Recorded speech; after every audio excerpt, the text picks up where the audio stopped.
it's Rog, and you're listening to European Nights, the show that's essentially a seat next to Kylian Mbappe's mum in the stands of the biggest games across Europe. You know, the Champions League, the Europa League, and the Ethan Mbappe of tournaments. I love it so. The Conference League. And talking of one Ethan Mbappe, I'm joined as always by the Kylian, to my Ethan, your New York Times chief soccer correspondent and professional match attender.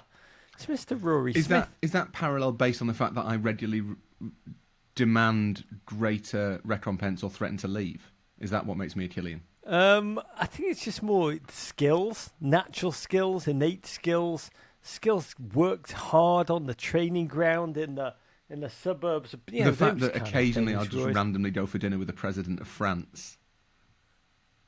I don't really. You know what? I forgot that you were playing Kylian for a second then. I was stopped in my tracks. I was like, Raw, save it for the final segment where you're talking about nice dinners when we were in Paris. But you were, I have to let you plug this, just singing the delights of a singular show, which is actually on my watch list for tonight, Raw. Just give the listeners a blast of your recent obsession. So I became aware, as many of our audience would have been, of Married to the Game, the prime show that follows 5 footballers and their partners through last summer.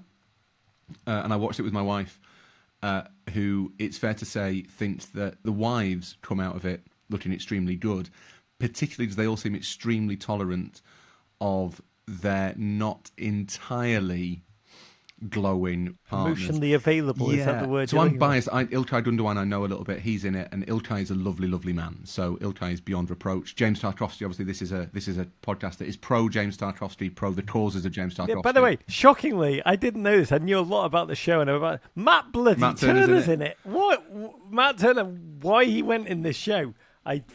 God bless Matt. Wow, that's a move. My wife is further ahead now than I am in terms of the series, so I've not seen too much of the Turners. They came out of it okay. A couple of the other players such a lovely really man. Don't. It's worth watching just to try and... It's worth watching through the lens of why have they agreed to this. That's why I'm going to start watching it tonight. And really, I was waiting for season 2 when they have Beto. Who hopefully by then will be married to me. I love that man so. But Rory, at the top, we heard the sounds of Kylian Mbappe. Back to him, waving to the crowd as he was subbed off at half-time of Paris Saint-Germain's game against Monaco. Coach Luis Enrique saying it was his decision, that they needed to learn how to live life post-Mbappe. While dude's still there, game ended 0-0. Mbappe put on his skivvies, took a phone call, took a quick selfie with a fan, and then walked the track around the stadium to watch the rest of the game, slightly nonplussed, from the box next to his mum. And the news this week, I regret to report, is that plenty of journalists are being briefed. Mbappe has chosen to leave PSG this summer. Raw, I just don't know if I can do another transfer window of this soap opera. It never ends. The contract negotiations done through the press. The will he, won't he? He will. The push, the pull. I'd pull my hair out if I didn't already have the Mbappe cut. It's going to be months of this crap again, isn't it? Well, yeah, I've got to admit, I thought initially we might have avoided it because he by all accounts, gave PSG his notice. He advised the club he was going to go. This time there wasn't. Like a responsible employee. I'm giving you 3-4 months notice so I can finish my affairs professionally. You let me before clear out my desk, and we can organise a leaving do. We'll do a proper transition. I'll write memos about what I do on the field and hand them to my successor. Organise a leaving do. Everyone will do a card, bit of a whip round. Maybe get him a nice bunch of flowers, a photo of one of his happiest memories in a PSG shirt, maybe losing the Champions League final. Leaving. Maybe a photo montage of all of his transfer wrangles during his time at PSG. But he seemed to have done it the right way. To be fair to Kylian Mbappe, he seemed to have said to PSG, "Okay, I'm not going to exercise the extra optional year of my contract. I am done. I'm going. I don't know where I'm going yet. Maybe it's Madrid. Who knows?" And you thought, okay, actually, do you know what? This actually saves everybody a lot of effort because there's no need for the club to worry. He, by all accounts, told PSG, "Please don't try to persuade me to stay. This decision is made. fait accompli, that's how he'd have said it. He'd even told the club not to try to persuade him to stay. Like, he'd gone to them and said, this is a fait accompli, that's how he'd have put it. I've made my mind up. I'm going. That's it. No hard feelings, effectively. And you thought, okay, this is good because we don't have to have all of that will he, won't he, stupid, pointless transfer saga from now until whatever point he signs a new contract or signs a contract somewhere else. But it seemed like everyone was going to be a grown-up about it, really. And then he went for dinner with Emmanuel Macron, the French premier, and various power brokers. It's possible that Macron wanted to consult Kylian on, some finer points of, French economic policy or something. Yep. I think the likelihood is that is, very much the full court press. Last time this happened, PSG got Macron involved. Macron's a Marseille fan, but he did contact Kylian to explain to him what an important national icon he is and how crucial it was. I mean, he's part of the bloody economy at this point. To be honest, Kylian Mbappe transfer sagas are part of the French economy. Macron said to him, you have to stay for France, do it for your country. And that was one of the things that persuaded Mbappe. It looked an awful lot like PSG heard Kylian say, please don't try to persuade me. And they thought, well, maybe he's just playing hard to get. Maybe we should try anyway. So I do think we probably have a few months of this to look forward to. My hope would be, for everyone's sanity, that it is revealed as soon as PSG are knocked out of the Champions League that he has signed a contract with Real Madrid and will be a Real Madrid player next year. That would save everybody a lot of effort. That is the way this is going, unless Macron's proved persuasive. I'm going to put £5 on him signing for Nottingham Forest next season. But thankfully, none of this is why we're here today. And that's despite PSG taking a 2-0 lead to Real Sociedad Tuesday, 3 p.m. Eastern. So we will leave Mbappe in his wholesome seat next to his mother and we'll head to the football. Schon! Nach welchen Ideen spielst du hier Fußball? Du kommst ins Training und du machst nur, was du willst. Es ist kein einziger Ball dabei für unser Spiel. Es ist nur dein eigenes Spiel. Hier noch ein Trick, da noch ein Trick und hier noch eine Idee. Und keine einzige klappt davon. Mir steht's hier oben, ehrlich. Jeder spielt den Ball tief, aber du hast eine bessere Idee. Ja, die klappt auch riesig. Hier könnt ihr hinterherlaufen. Viel Spaß. I must admit, dear listener, that historically I'm not really a fan of angry men shouting at the top of their lungs in German. Not really my thing, that. But what we just heard is the sweet velvety tones of a young Thomas Tuchel. Not just the tone of Tuchel, but that's him berating one of his players, journeyman German-American striker Sean Parker, in practice during his early days when Tuchel was still seen as a wunderkind manager at Bundesliga side Mainz. Yeah, way back when everybody, aside from Sean Parker probably, was a fan of Tuchel. TT quickly earned the next big thing status at Mainz before breaking through to manage the biggest of European big boys, shuffling his way to Dortmund, then PSG. He won a Champions League title with Chelsea, gaining a reputation as a fairly prickly political operator along the way after clashing with Todd Boehly. Once the Clear Lake capital Stamford Bridge era began, he finally returned to Germany to lead their crown jewel, Bayern Munich. He took over the club in March of last year when skateboarding nouveau wunderkind Julian Nagelsmann was unceremoniously dismissed mid-season, with his Bayern squad falling a whopping entire 1 point off the top of the table. Spoiler alert, Bayern recovered. The Tuchel-led side won Bayern's 11th consecutive Bundesliga trophy, their 33rd overall. But the joy did not last long. No, Xabi Alonso's Bayer Leverkusen, who we talked about last week, shot out of the gates in 2023 and are currently on the longest unbeaten streak, blink, blink, blink, in Bundesliga history, leaving the 11-time defending champion Bayern not once, but a cosmic 10 points off the top of the table. Unlike Nagelsmann before him, it's Tuchel's turn to pack up his comically tight baseball cap and leave, with the club announcing last month that the two will part ways at the end of the season. I'm sure the Germans have got a word for conscious uncoupling. Smart listeners will notice a pattern here. The leash on Bayern managers is chokingly tight. In fact, no Bayern manager has lost a full 2 seasons with the club since one Pep Guardiola left Bavaria in 2016. I've always wondered if he packed his lederhosen with him or didn't take them. Who knows? Yet, Bayern have won and won and won again. Let me say it, 11 Bundesliga titles in a row. I can't say that enough. So what is it, Rory, about Bayern's history, their club structure, their culture, that yes, they win and they win and they win, but they stay so uniquely ruthless towards their own managers? Do they win because of this or in spite of it? I think there's two things that run kind of concurrently with Bayern Munich that make it a particularly short-term job. The first is that unique club culture. So Bayern, like all German clubs, obviously is majority owned by its fans, by a kind of fan board. They're the people who exercise control. But in reality, the whole thing, certainly for the last 15, 20, 25 years, has been run by Uli Hoeneß and a variety of people who Uli Hoeneß likes.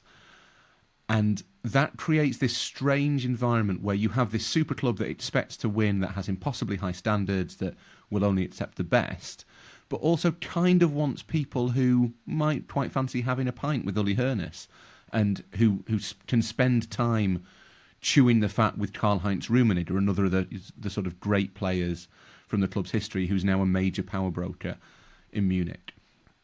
And very few managers meet that bar. Very few managers are able to deliver constant on-field success and also have the kind of clubbable nature that Bayern are really looking for.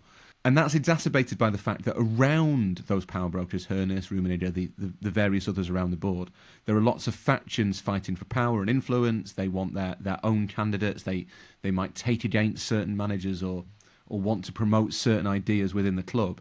It all makes it very, very messy, very political, very internecine. And that generally isn't a particularly strong recipe for success in terms of longevity. You're not going to get managers who can keep on delivering on the field, but fight all of those political battles, remain allied with key people behind the scenes.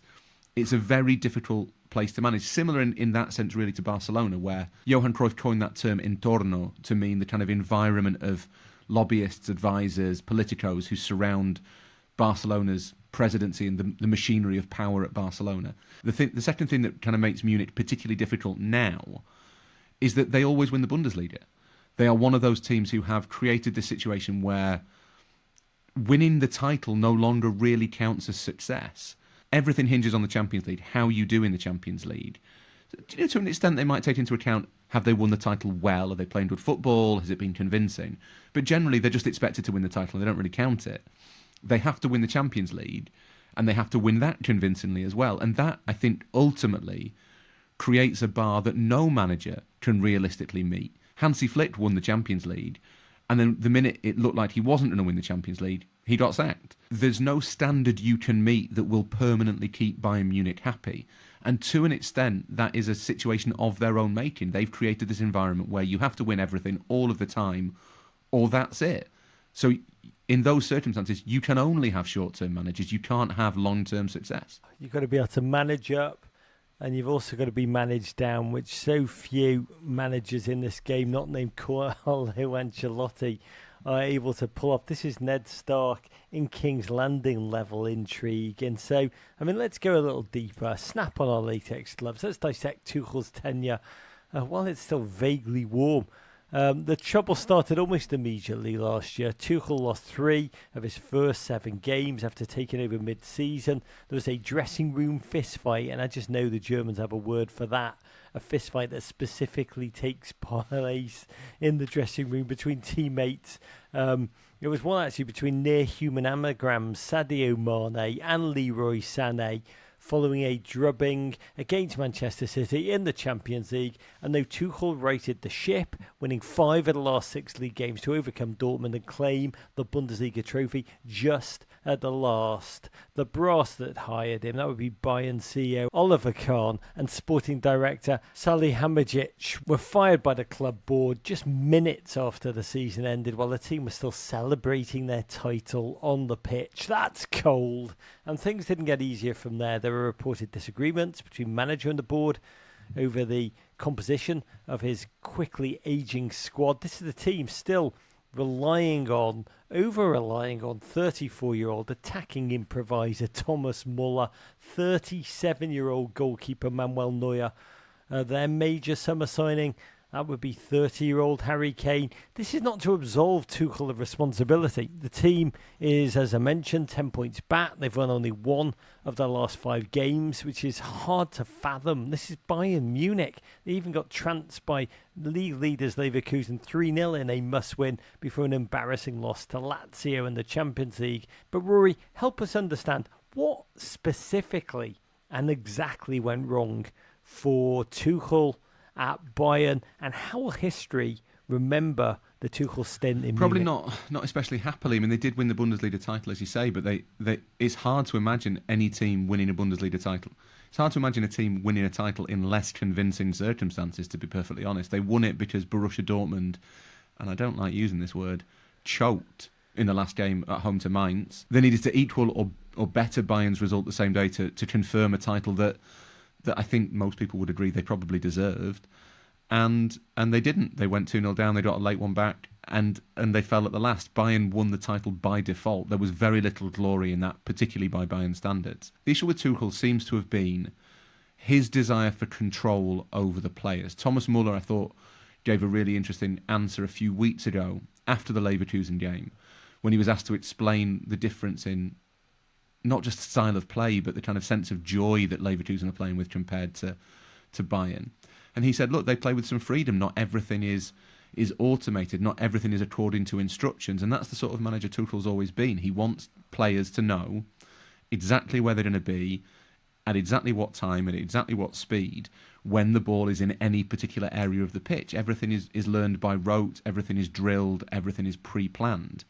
And I think at Bayern, he's found a squad of players similar to what happened at PSG, I guess, that wants a little bit more room to express itself, that maybe needs to be managed a little bit more judiciously, a little bit more humanely, that maybe, to an extent, and this is a loaded word, needs to be indulged a little bit in a way that a younger squad, such as the one that he had at Dortmund, wouldn't need particularly. He's not really been able to win over that core of major German internationals in the dressing room. Not just people like Muller and Manuel Neuer, but Leon Goretzka, Joshua Kimmich, Leroy Sané. There have been hints of disagreements, hints that it's not been quite so easy with all of them. I don't think there's been any outright mutiny, but it became very clear fairly quickly that they weren't enamoured of Tuchel's fairly prickly, fairly acerbic, fairly like a stringent style of management. And from that point on at Bayern, history tells you that the manager will lose. Manuel Neuer has been at Bayern for an awfully long time. Thomas Muller has been a central figure at Bayern for 15 years. There is a point at which their power outweighs this fleeting presence of a manager, because they kind of know that worst case scenario, that manager's only going to be there for 2 years. So if they don't really like what they're being told to do, if they don't really think it's the right way to go, and don't forget, people like Muller and Neuer, they're not footballers in the traditional sense. They're not droids who will carry out instructions. They are highly critically thinking individuals. They're very intelligent. They are very strong-minded. They are more than able not only to express their views, but to express those views to people in positions of power above them. I think Tuchel started to lose that battle pretty early on and never really won those elements of the squad over. So barring a seismic for the generations, even for Leverkusen, by Leverkusen standards, a Leverkusen collapse beyond belief. It appears Bayern will not lift the Bundesliga trophy this season for the first time since Jurgen Klopp's Dortmund teams won the league back-to-back in 2011 and 2012. Combine that with last year's title grab, and this is a Detroit Lions-esque championship drought by Bayern standards.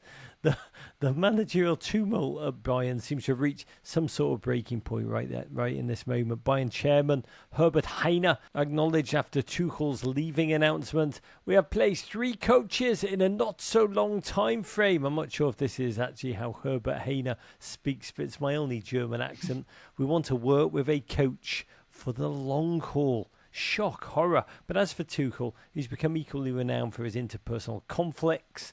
As for the on-the-pitch success which he has pockmarked his career with. Dortmund CEO Hans-Joachim Watzke called Tuchel, quote, a difficult person. Chelsea owner Todd Boehly reasoned that dismissing Tuchel was so that they could find a coach who would, quote, collaborate. And if you speak to people at Chelsea, they will tell you Tuchel had stopped doing anything of the type before he was given the heave-ho. So, Rory, what's next for these two parties? Is there some sort of tipping point for Bayern? Are they on the verge of Bundesliga mortality?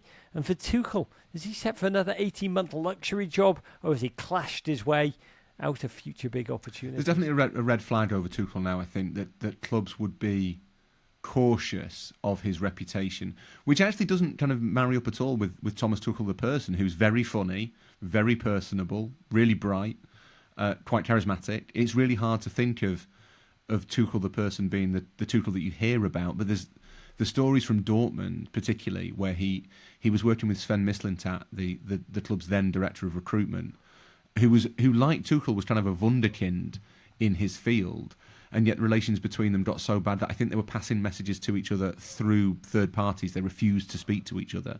And this is not children in a sort of kindergarten. This is grown adults who are at work. I mean, that's not a great mix if that's how bad it gets. Obviously, he struggled to communicate well, maybe with the new owners at Chelsea.